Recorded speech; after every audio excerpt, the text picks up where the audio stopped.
Okay, so here's the big day. We're going to mark and measure our stringers.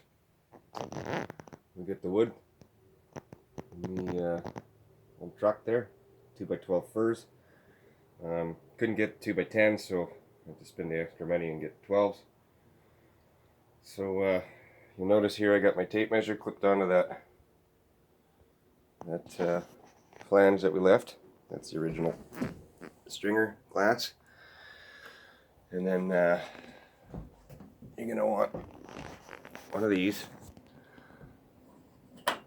And if you look, I've ground this down over the years to be right at the 1-inch mark. So I don't have that little 1/8 of an inch there. You can use a tape, but on the Eagles, they were angled in the chine. On the Hurstons, they were here. On the Eagles, they were on the actual angle. That being said, I kept a piece of the original. You can see how rotten it is. But best way to do this is I'll put my skill saw on there and just set the angle. Real simple, or you can put it in your table saw and do it that way. I like using a skill saw. And this is a skill saw cut stringer. If you go real slow, real easy, you can do a real nice job. One pass, one cut, no mucking about. So this is the blank off of the dirty ore there. And those fit absolutely perfect. Now you want to really take your time here. And I go every inch, and that gives you your best chance of getting the radius right.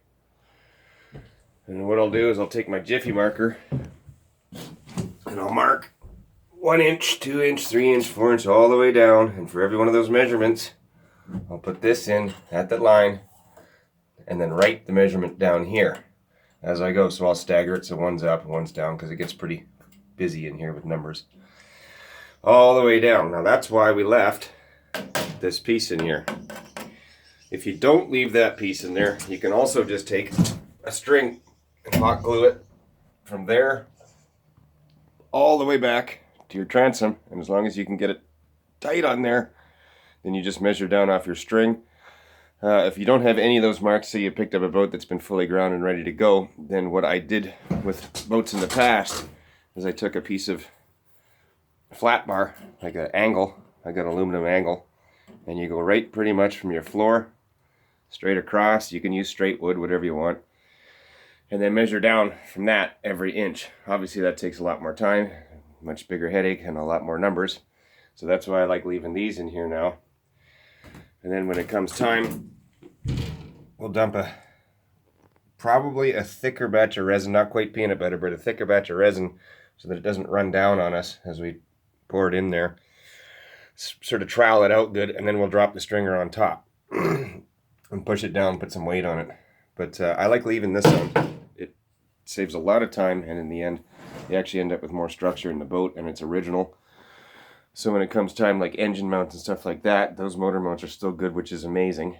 You don't have to redo all that stuff. So this way you get a stronger boat in the end. It's easier to lay this out because you're just using a tape measure and the ruler. And you just plug your numbers in, and then you transfer them onto your stringer. We'll get to that later today. And you do your cut with a skill saw, nice and slow and easy. You gotta go slow. It'll smoke a little bit, but it's no big deal. And that's how I like doing it. It's the easiest way to do it. There's about 1,000 different ways. But this has worked for me well in the past, so this is how I do it now. Right on, we'll get back at you.